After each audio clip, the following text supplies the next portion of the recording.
I often mock Paki Sharma, Modi, and their foolish fans on my show, which greatly angers many Bharat Empire netizens, especially when I directly state that they are stupid.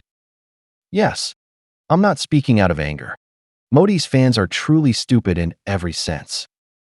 Although I didn't cite the Bharat Empire's average IQ below 80, as I'm skeptical of quantifying intelligence, I analyzed Modi's background, pointing out his falsified academic credentials and lack of basic scientific knowledge. His understanding of science is likely comparable to a Chinese middle school student. Such a clown leading a nation will drag India into an abyss. My sharp words drive Modi's fans into a frenzy. They constantly report my channel to YouTube and leave abusive comments. But in fact, I often make predictions about major issues in my videos, and they are quickly proven correct. So far, my prediction accuracy is nearly 100%. For example, after the Kashmir armed attack, I made several predictions. First, India won't catch a single militant because this attack was likely a false flag orchestrated by Modi to escalate India-Pakistan tensions during Vance's visit, showcasing his value as a watchdog while diverting attention from fabricated economic data and industrial decline. Second, Indians thinking they have international support while Pakistan is isolated is a massive joke. This is another direct proof of Modi's fans' stupidity. Their perception of the world is completely contrary to reality. I clearly stated in my videos that Pakistan would gain support from Islamic nations, and China would absolutely back Pakistan, as China cannot afford Pakistan's defeat. India is the true global orphan, believing itself a democratic ally of the West, when in reality, the West sees it as a stray dog to be used. Trump inwardly despises India and Modi and doesn't care if India loses.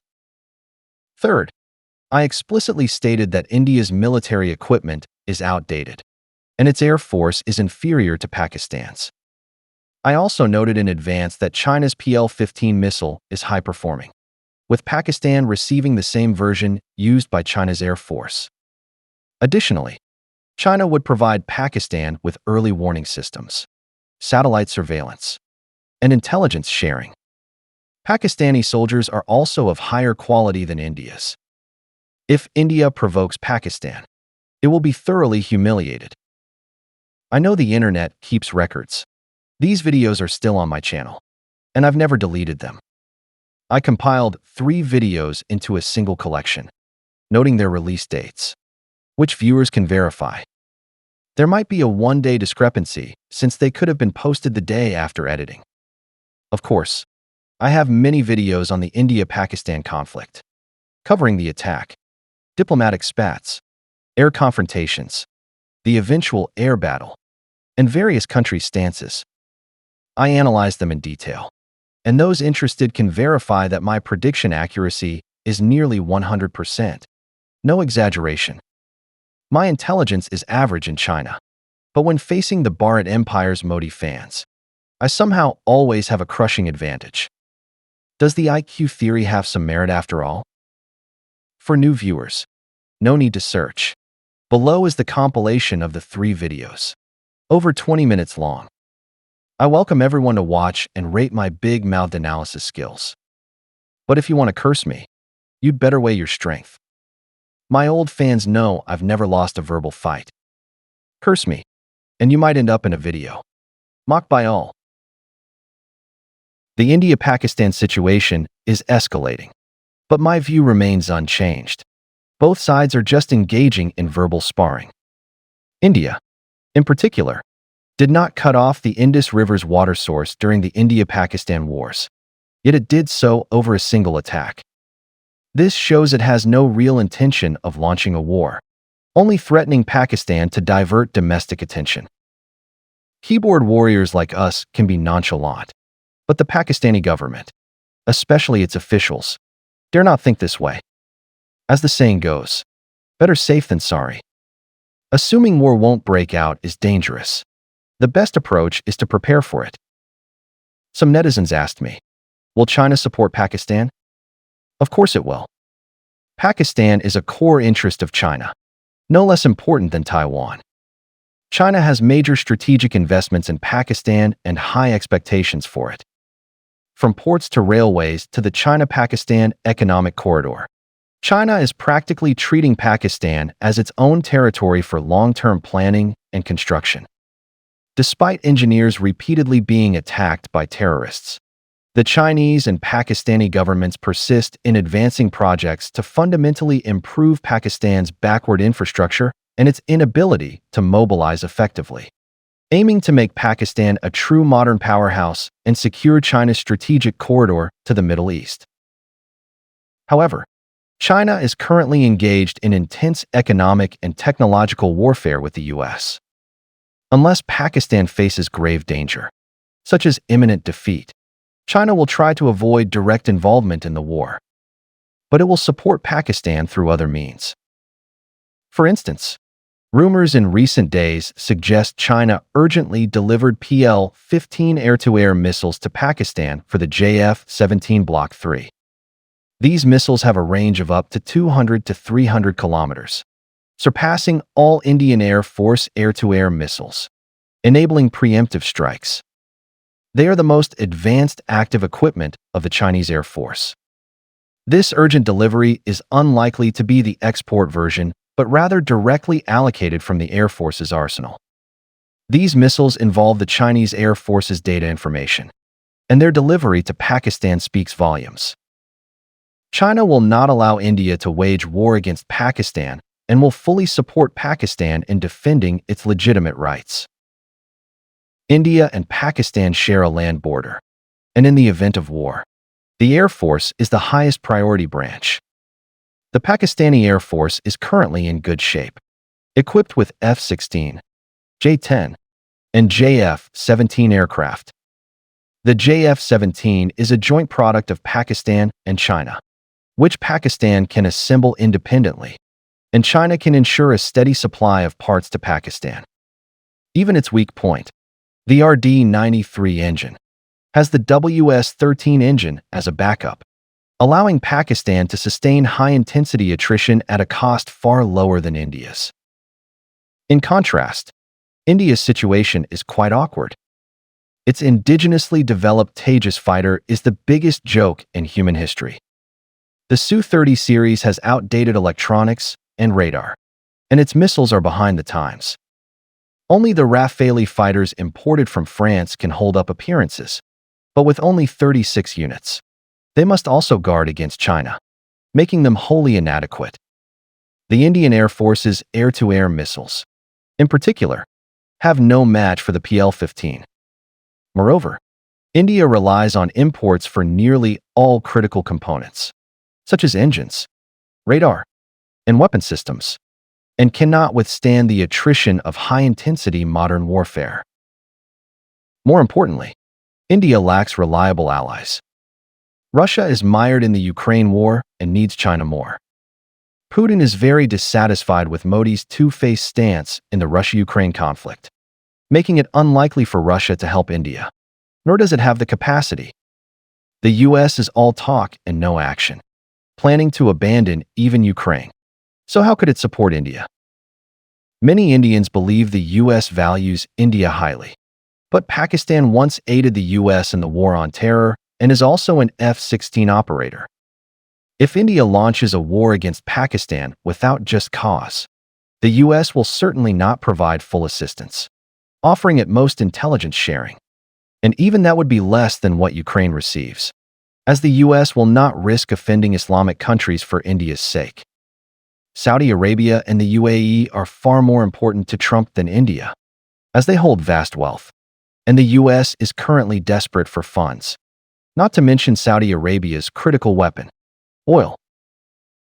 India should not expect support from Musk's Starlink either, as China is not Ukraine. Musk has significant investments in China, which is Tesla's most important production base. Musk's relationship with Chinese leaders is far stronger than with Modi. He is even unwilling to invest in India, let alone help it. If war breaks out, China will help Pakistan jam GPS signals in the combat zone while opening Northrop's encrypted channels for the Pakistani military to use. China will also send electronic warfare technicians with early warning aircraft, radar, and other equipment to Pakistan to guard the rear and provide support. If the situation becomes critical, the Chinese Air Force could repaint its planes in Pakistani Air Force livery and directly join the fight. Not to mention, China can supply Pakistan with vast quantities of drones, robotic dogs, and other special weapons. In the face of China, the world's factory, even the US would have to carefully consider the consequences of fighting Pakistan, let alone India. In other words, even if the Indians perform exceptionally, they can at best fight Pakistan to a draw, as China cannot accept an outcome where Pakistan is defeated by India. So, Modi should carefully consider the consequences of war. Once it starts, the whole world will know who the paper tiger is. Think carefully. You cannot even catch a few militants. So how can you defeat a regular army, especially one with more advanced weapons and stronger backing? I hope Modi does not emulate Nehru, overestimating his strength only to face the ruthless humiliation of reality. After India-Pakistan tensions escalated, she released a video claiming Pakistan was isolated. Even Pakistan's allies supposedly criticized Pakistan, showing it has no international supporters. Named countries included Islamic nation Turkey and even the Taliban.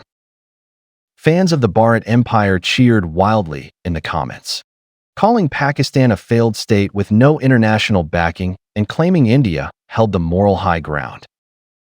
Honestly, I held my nose and endured dozens of comments, nearly dying of laughter from Indian netizens.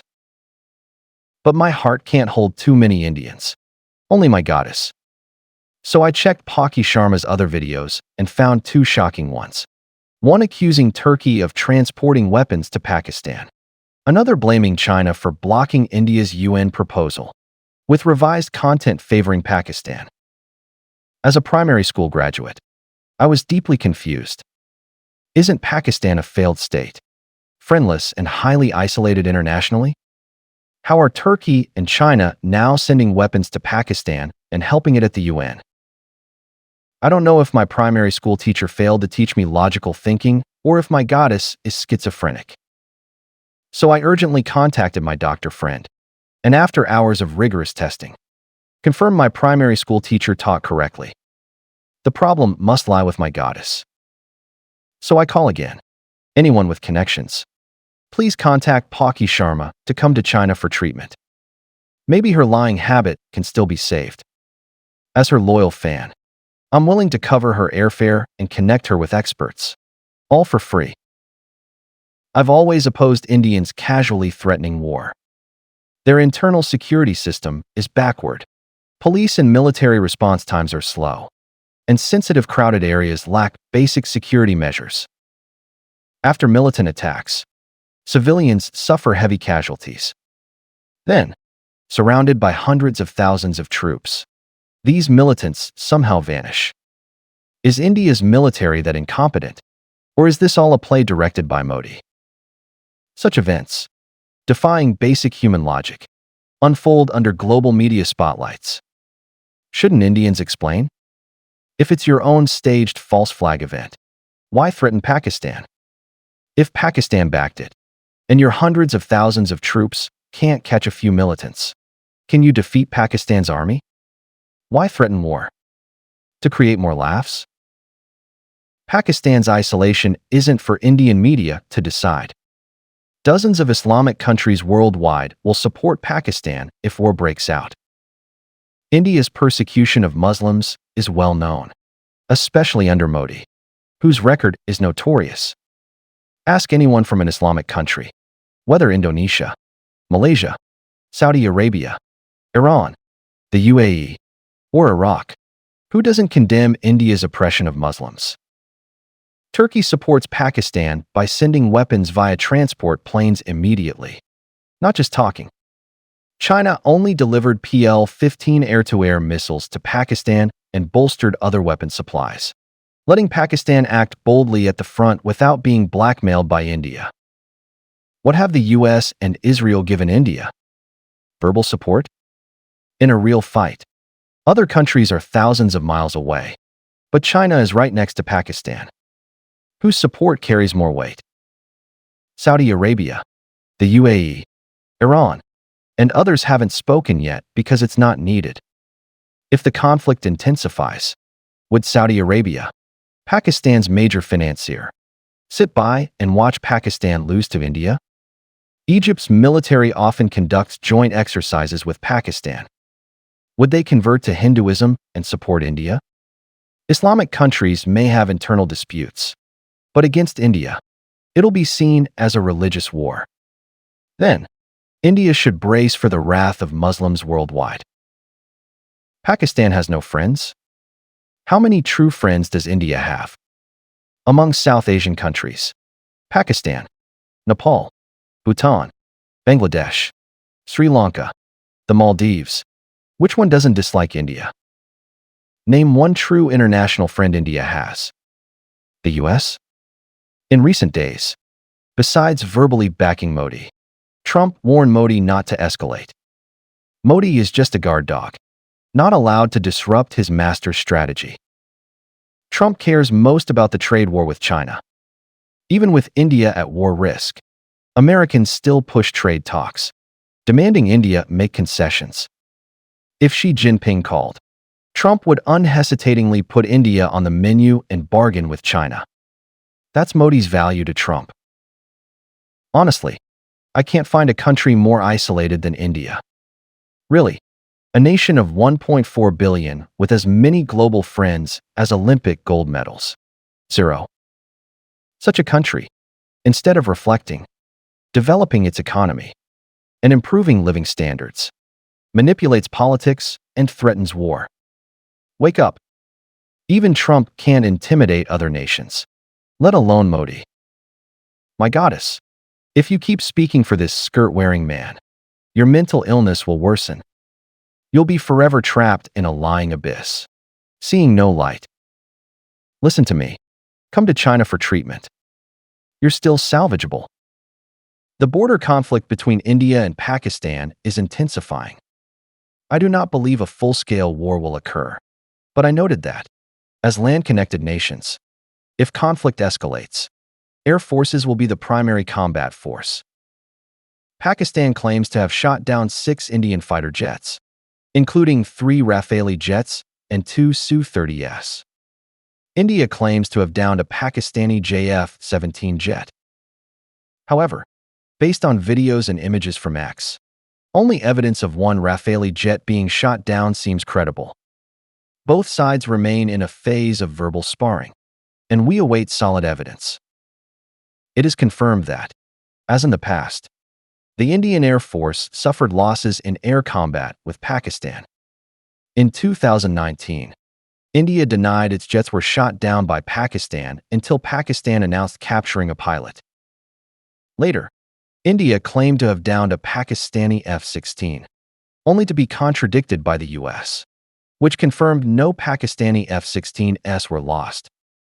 Pakistani F-16s have usage restrictions, limited to self-defense, a fact Indian media rumors clearly ignored.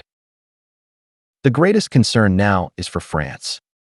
If multiple Rafale jets are confirmed shot down, even just one, it would be a devastating blow to France's arms reputation, as Pakistan uses the JF-17 jet, co-developed with China, which lags behind China's active J-20 by 1.5 generations and behind multiple 6th-generation jets in testing by 2.5 generations.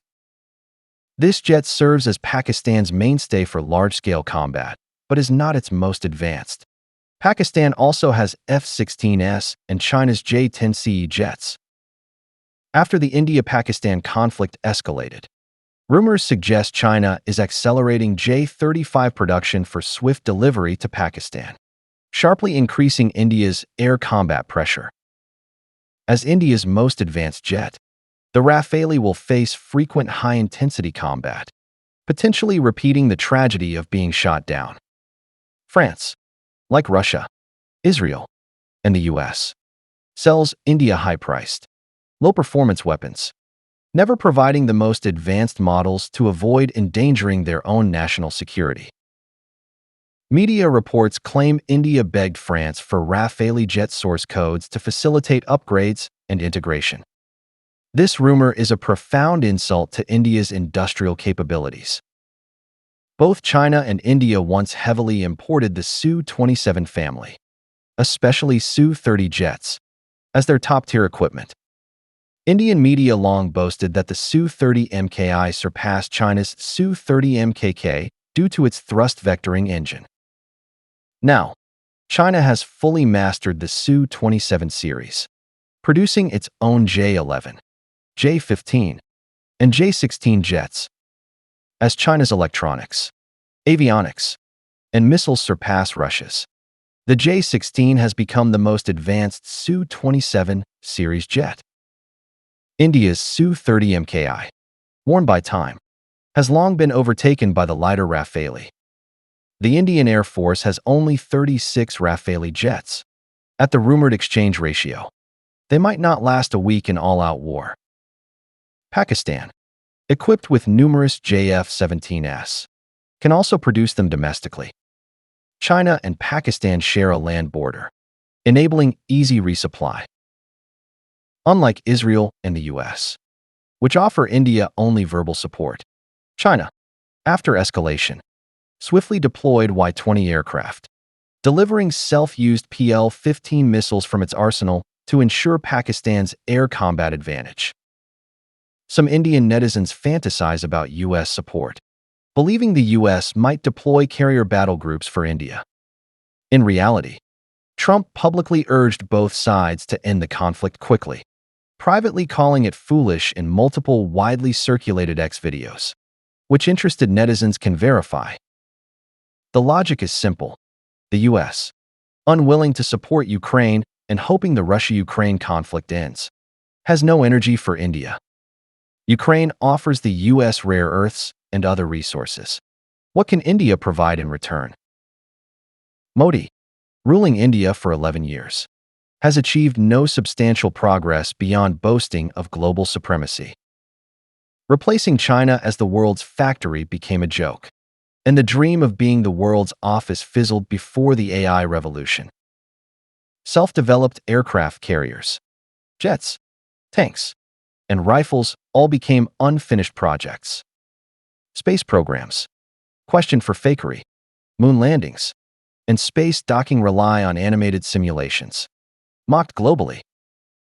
Modi and the Indian government never seriously reflect on why they lack reliable international friends or why all neighbors despise India. For votes, they collude with corrupt enterprises, promote Hindu extremism, fuel ethnic division, and stoke internal hatred. The Indian military's strongest moment is performing on motorcycles. When real war looms, they are swiftly exposed. With such feeble national strength, why can India not abandon warlike thoughts, cease creating crises, and focus on economic development and improving livelihoods? No, it's a shame. We just heard about it just as we were walking in the doors of the Oval. Just heard about it. I guess people knew something was going to happen based on a little bit of the past. They've been fighting for a long time. You know, they've been fighting for many, many decades and centuries, actually, if you really think about it. No, I just hope it ends very quickly. And they're fighting each other.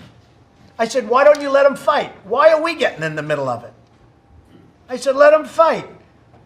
Sir, we want to do it. They go in and they end up fighting both of them. It's the craziest thing I've ever seen. Let them fight.